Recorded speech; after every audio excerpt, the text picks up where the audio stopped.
Unpopular Opinions with Todd Castledine. That should be the title of this new series. I don't think it's that bad. If anyone remembers the old Saturday Night Live Deep Thoughts with Jack Handy, you'll get that reference. So, unpopular opinion. I don't know if this is going to be that unpopular. It just might. It's going to come off very, maybe selfish is the word. Maybe it's just going to rub people maybe the wrong way. It shouldn't if they just step back a little bit and think about this just for a little bit. I like to usually do videos like this, or when I talk about subjects like this, like to give every perspective. I kind of did that yesterday. So if you don't know what I'm talking about, this is a video that's kind of responding to the video I put out yesterday about the BASS and them getting rid of co-anglers. I didn't expect it to kind of blow up as much as it did in a day. It is getting a lot of views. It's getting, I would say, a lot of really good comments too. A lot of, man, I don't know what it is lately.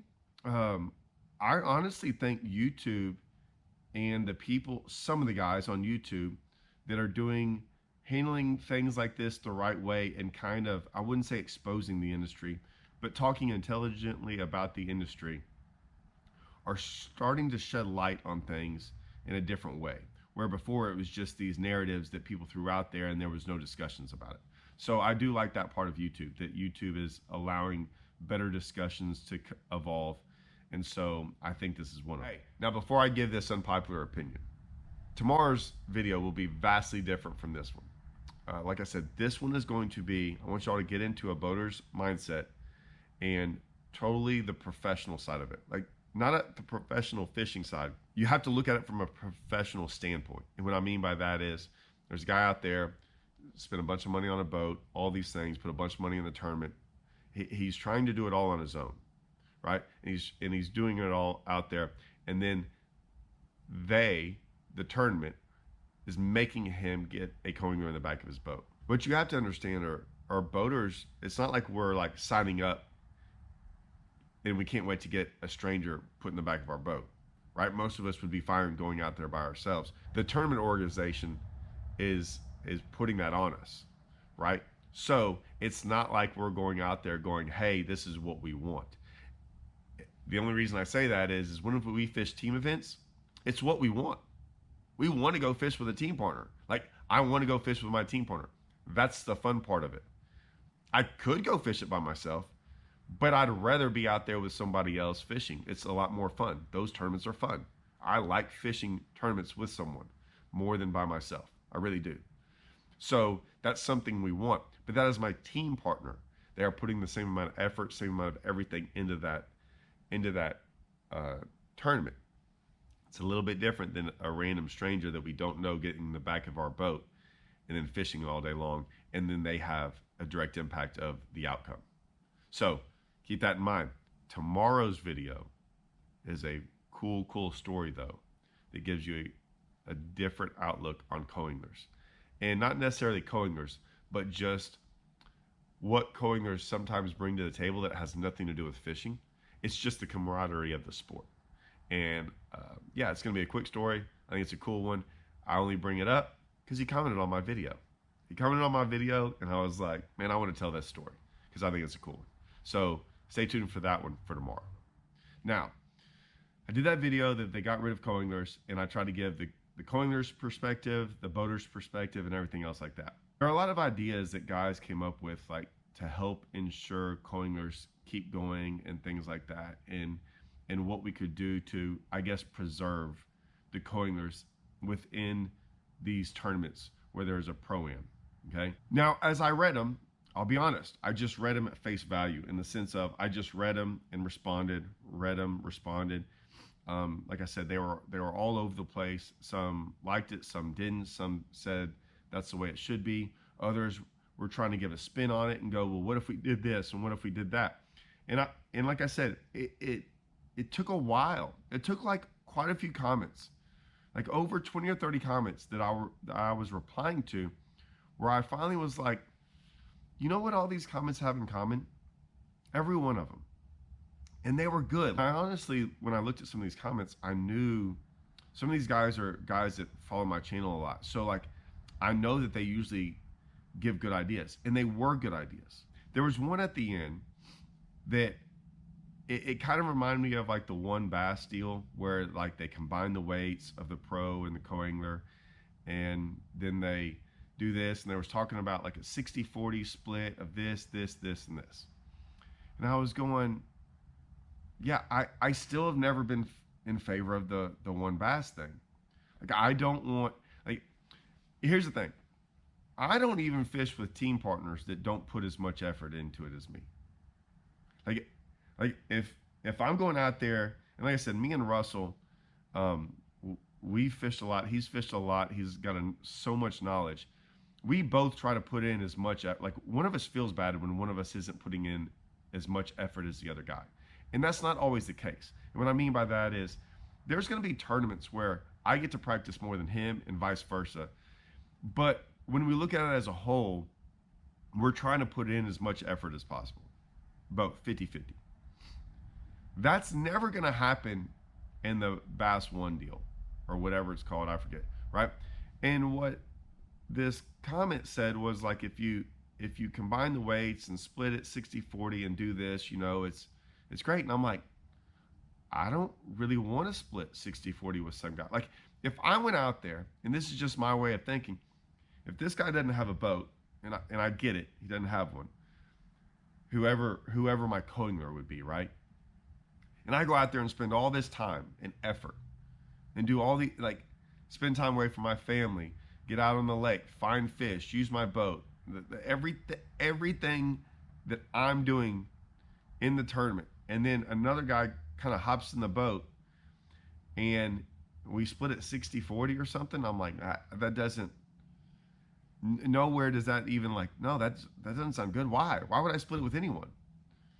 There's if a team tournament's coming along, and me and my fishing partner have talked about this, if a team tournament's coming along and he can't fish it and I can go fish it by myself and I pay for it all and do everything, my team partner's not going to sit there and ask for any of the money. He's like, yeah, man, like, we're trying to save points for the end of the year championship or whatever it might be. Yeah, I'm not, if he does the same thing, I'm not asking for any of that money. Now, if I went and practiced for him, say I was like, hey, there's a tournament this weekend, I can't make it, but I'm going to go put 3 days of practice into the event, or vice versa, we absolutely are going to split the money and stuff like that. But if there's nothing like that going on, neither one of us, we would never take money from each other. Like, man, go keep all that money. I don't see a scenario where that's fair. Or, here's the thing, it's not even about fairness. Why would I want to do that? What's in it for me? I know that's selfish, right? I said at the beginning of this, I said it's going to sound very selfish. But seriously, what's in it for me? What's in it for the boater? And that's what I started seeing in all these scenarios. I couldn't find a single comment or suggestion where the boater got the advantage. Like, it was a better deal for the boater. It was never a better deal for the boater, ever. And some guys are going to come on here because I guarantee there's a lot more co-anglers that watch this than boaters. But think about this. There was never an advantage for the boater in any of these situations. The co-anglers, they don't have to buy a boat. They get to just jump in. They don't have to deal with any of the mess. They don't have to practice. Now, they could get a bad draw. I get that. They could, right? But what I'm saying is they're not, all they're doing is putting up an entry fee. But they're not really doing any of the work or any of that other stuff. Now, they might be. Like, I've had co-anglers go out there and practice and do all these things, but it's kind of for them.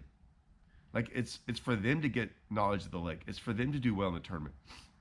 It might carry over to the boater, right? But chances are, and I'm just saying this, chances are, like, it's never probably going to help me very much. It's just not. And I've fished enough to where I'm like I said, I'm going to do my thing regardless. It's rarely ever helped me. I'm just being honest with you. I'm not saying there's not a time in 100 or 180, 190 tournaments where it hadn't helped. But the majority of the time, I'd say 99% of the time, it doesn't help me. And I'm not asking for that help, don't want that help. So my only thing is in all these scenarios that everyone keeps on bringing up, it's never beneficial for the boater. I can tell you all the things where it's detrimental to them, tons of detrimental stuff, but very, very little beneficial stuff. On the flip side, almost everything on the co-angler side is beneficial to the co-angler. Now, drawing a bad boater is one thing. I get that part. But not having to do all the other stuff and still being able to get paid, I don't see, like, yeah, it sounds like a great deal for those guys. Now, why do I bring this up? Like I said, I saw all these scenarios that didn't make any sense and it wasn't beneficial. And so I was, like I said, it's going to come off like an unpopular opinion. And some of these guys probably, I mean, I had guys on there comment going, hey Todd, get with the program, BASS and MLF, these tournaments are going away. Like, start figuring that out or something. And I'm like, if any of y'all follow my channel, I've been saying this for years. I've been saying this for the last 2 or 3 years. It's a guy that doesn't watch my channel, doesn't realize, right? So I understand where it's going. Is getting rid of co-anglers going to be beneficial to bass or not to bass? I don't know. I don't know if it's really going to matter, guys. I really don't. I think there's better options for co-anglers. I really do. With that being said, what would be beneficial? Once again, second unpopular opinion. But like I said, in all these videos I do, I always try to give different perspectives. So right now, I'm still on the boater perspective. I'll get into the co-angler perspective later.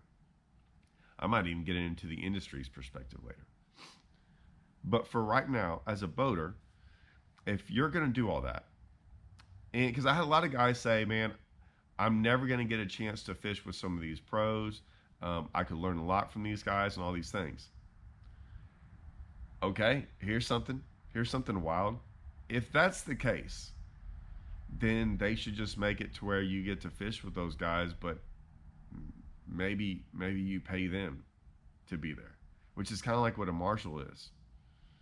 But like I said, I mean, I'm not saying to do that. Like I'm fine with just going out there and fishing with no one in the boat or someone back there marshaling or whatever. But I mean, I just can't find a way where it's beneficial. It's just not. And the little stuff that might be beneficial, like splitting the gas and stuff, most of us don't care. In the sense of, most of us don't care. I mean, I have to go fish all the time by myself anyways. Now, like I said, all these are just from the actual tournament standpoint. None of this has anything to do with camaraderie and the sport of fishing and getting to know people and teaching stuff and learning stuff and all that stuff. Okay? I still think there's other ways to do that. Now, I think my next video is going to be, I'm going to give the total opposite of this. I'm not even going to go into the co-angler's perspective. I'm going into a comment that got on there, and I probably should have brought this up first, but the guy got on there. His name was Paul. I know Paul. Now I'm going to tell you a story. I want to tell the story because it was a pretty cool story, and these are the things that go on that like don't get talked about a lot. But like I said, I can give this whole perspective on the boater side and keep it very professional. But then I can also talk about this story that I think is really cool and it happens all the time. So my video tomorrow will be about this story. I think y'all might enjoy it. I think it's pretty cool. Stay tuned for that, and I will go into the perspective of the co-angler side and give y'all my full-on perspective of how they look at it and how that's maybe is going to affect the fishing side of it. All right, guys. See y'all.